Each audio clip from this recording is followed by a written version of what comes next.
Welcome to the shop. Today we're going to do that part 2 of what's the best adhesive for our foam repairs. In the previous test, I had these two up against a lot of others, and for me E6000 came out the winner. It's not perfect for everything, but for EPO foam it works exceptionally well. Now several people made comments about foam to foam and welders. We're going to give those a try and compare it to those two front runners here, see how it works using the EPO foam from my busted up Mustang, and going to basically glue those together based on the directions and test to see how strong that joint is. Does the foam break or does the joint break, the adhesive break? So we're going to do a similar type of test. Probably going to also do wood to foam and plastic to foam. So if you have any questions, leave a comment. If you like what I'm doing, like, subscribe, all the cool stuff. Makes me feel good about doing these videos. Okay, got them all glued up. I have pins in them to kind of hold them together. That said, I would say that welders, FoamTac, and foam to foam, after that initial wait period of 2 minutes, 5 minutes, about a minute on FoamTac, when I put them together, they stick pretty well together. E6000 does not. E6000 requires a little clamping. Now maybe if I put everything together, pulled it apart and waited 5 minutes, maybe it wouldn't. But I do notice that. I'm also periodically, I'm going to check to see, does it do any melting like the E6000 does? So, on that edge there, what does that edge look like? Is it soft and squishy?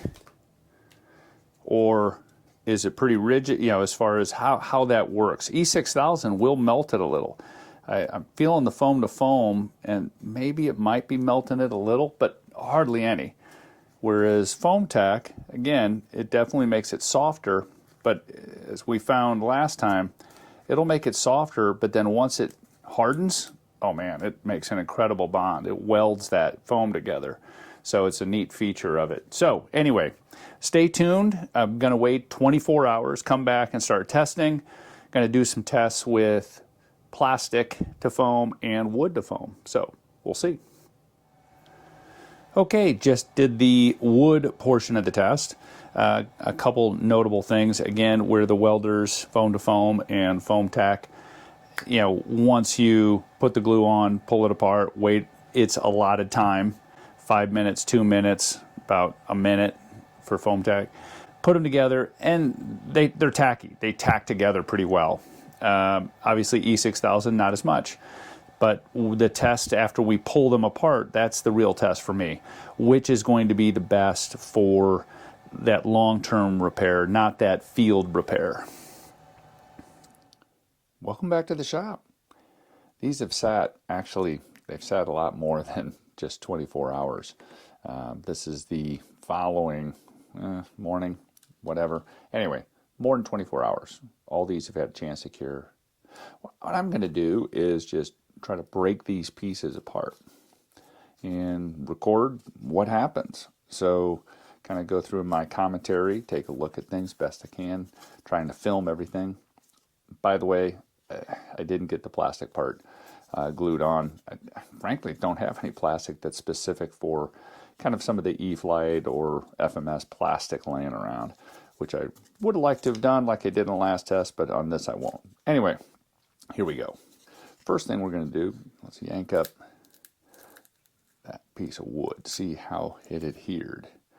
If you look, you can tell it did grip a little bit of the foam. Not a whole lot, but a little. If we try to break on that seam there, it's flexible.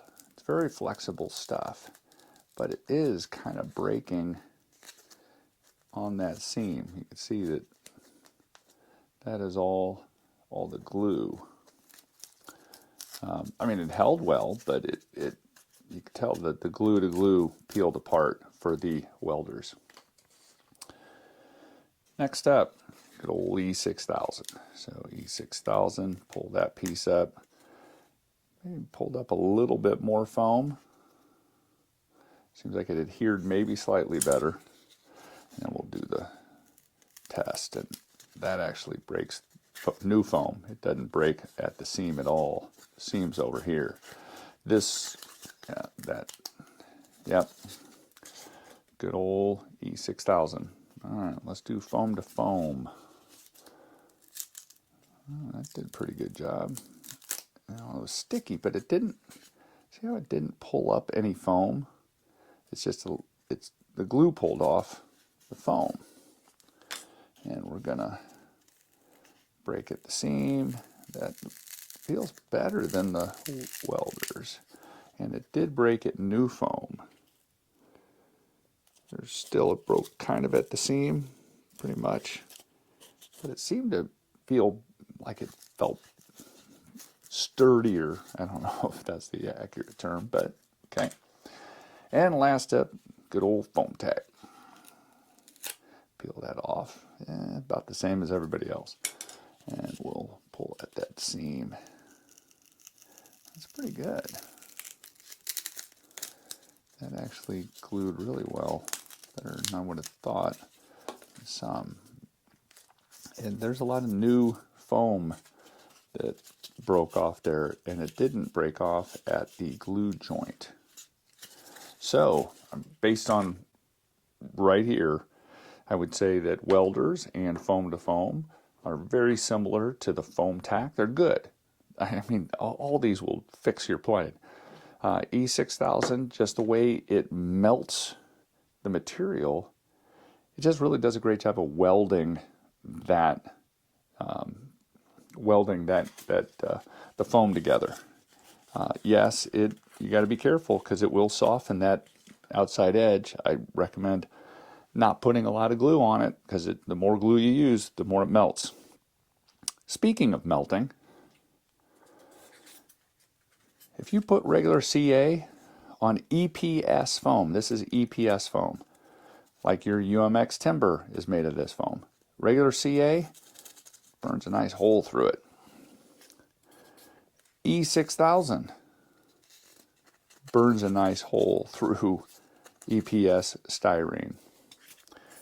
Welders makes a nice hole in EPS foam. So just a word of caution when you're trying to repair your UMX timber, do not use CA, welders, or E6000. Your best bet is probably going to be either FoamTac or foam to foam. So just a heads up there. All right. Let me quickly summarize if I can. So first off, welders, I thought welders did okay. It's not the best. As far as for foam to foam, none of them did amazing, didn't blow me away with foam to wood. Welders did good. So it's a pretty strong smell, by the way. Anyway, so welders did fine. I'm going to try it for like foam hinges. Adam and Model Aviator suggested this for repairing foam hinges. I'm going to give it a try for that. Foam to foam, it seemed to work well, but I don't think it did anything magical compared to any of the other glues that I've tested. It didn't come out as the front runner or anything, but I have it. I'll use it for repairs because I know it works. It did pretty well. FoamTac has been my go-to. I carry this kind of stuff to the field with one of these little tubes. They work exceptionally well. FoamTac. The thing I like about all three of these is that if you're in the field and you want a quick fix, this is the way to go. If you bust off your nose on one of your planes, you want to glue it back on, or a chunk of the end of a wing or a wingtip, these will glue it back on really quick, let it tack up, and then in 30 minutes you're ready to fly. E6000 still my go-to. There's no doubt about it. It works exceptionally well. Really use this on all my major repairs. Yes, it will eat some foam, but I like the fact that it makes a super strong bond. I'll use a brush and lightly put a coat on. I will also use my syringe and shove E6000 into cracks and crevices, depending on the application, what I'm trying to do. So, if you have any questions, shoot me a comment. Like, subscribe, all the cool stuff. Appreciate it. Hope you learned something. Thanks.